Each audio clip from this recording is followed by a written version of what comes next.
आजच्या व्हिडिओमध्ये आपण वास्तुशास्त्राचे असे 13 गुपित नियम बघणार आहोत जे की तुम्ही रोजच्या जीवनामध्ये वापरले पाहिजे। सर्वात पहिलं, हळद केशर यांचा जर टिळा लावला तर त्यामुळे श्रीमंती येते।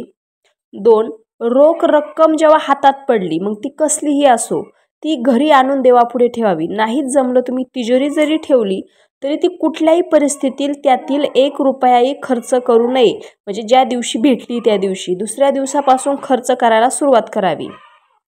बुधवारी पैसे कोणास उधार देऊ नयेत, दिल्यास ते बुडतात व वसुलीलाही त्रास होतो।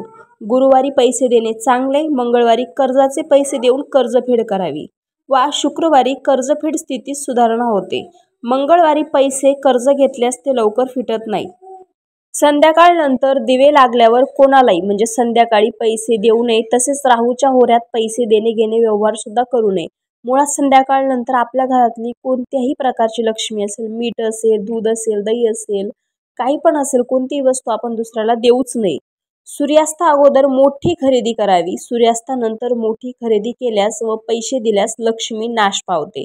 दिवा वा समईच्या ज्योतीचे तोंड हे उत्तरेकडे असल्यास लक्ष्मी प्रसन्न होते आणि पूर्वेकडे असल्यास सुखप्राप्ती होते, परंतु राकेश मोरी म्हणजे दक्षिण दिशेला आणि मावळत्या दिशेला नकोय। आपल्या कपाळी मधल्या बोटाने गंध लावूनच नंतर देवपूजा करावी, म्हणजे ती पूजा पूर्ण होते। प्रत्येक कार्यासाठी एक विशिष्ट बोट ठरलेलं आहे। मधलं बोट हे स्वतःसाठी असतं आणि अनामिका हे बोट देवासाठी असतं। प्रथम जी आपली तर्जनी असते ती वेगळ्या गोष्टीसाठी असते। अंगठा हे पितरांसाठी असतं। असे वेगवेगळ्या बोटांसाठी वेगळी गोष्ट ठरलेली आहे।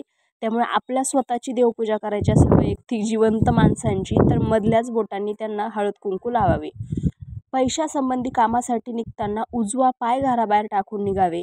गणेशास एक लाल फूल मंदिरात वाहून समोर आलेल्या अपंग भिकाऱ्यास व वृद्ध भिकाऱ्यास पैसे देऊन त्याचे मन संतुष्ट करावे, म्हणजे यश मिळते। आता कोणती गोष्ट मी सांगितली किंवा तुम्ही कुठे ऐकली तर ती फक्त करायची म्हणून करू नका, तर आपल्या स्वतःला त्या गोष्टीची आवड पाहिजे।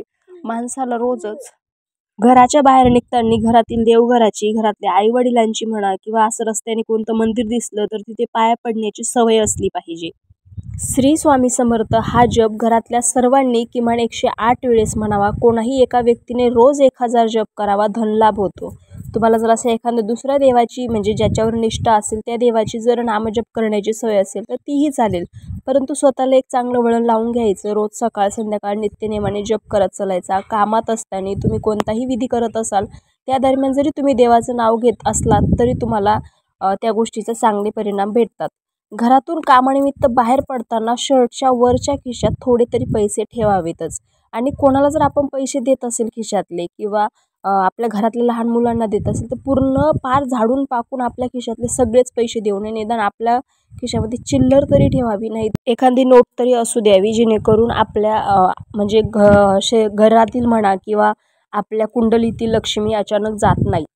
घराच्या व दुकानाच्या दरवाजाला पायाने स्पर्श करू नये, म्हणजेच आपल्या घराचा जो उंबरा असतो शक्यतो तो लाकडाचा असावा, हे पण एक वास्तुशास्त्र नियम आहे।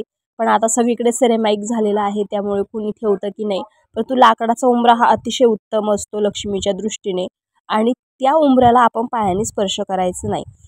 रोज सकाळी पूजा झाल्यावर घरात शंख न विसरता फुंकावा। आता घरात शंख ठेवण्याचे पण बरेचसे नियम आहेत, ते पण तुम्ही माझ्या एका व्हिडिओमध्ये बघून घ्या। घरात वास्तव्यास असलेली जी अलक्ष्मी असते म्हणजेच लक्ष्मीची मोठी बहीण अवदसा, ती आपला काढता पाय घेईल आणि लक्ष्मी आपल्या घरात चिरंतन नांदेल। रामकृष्ण।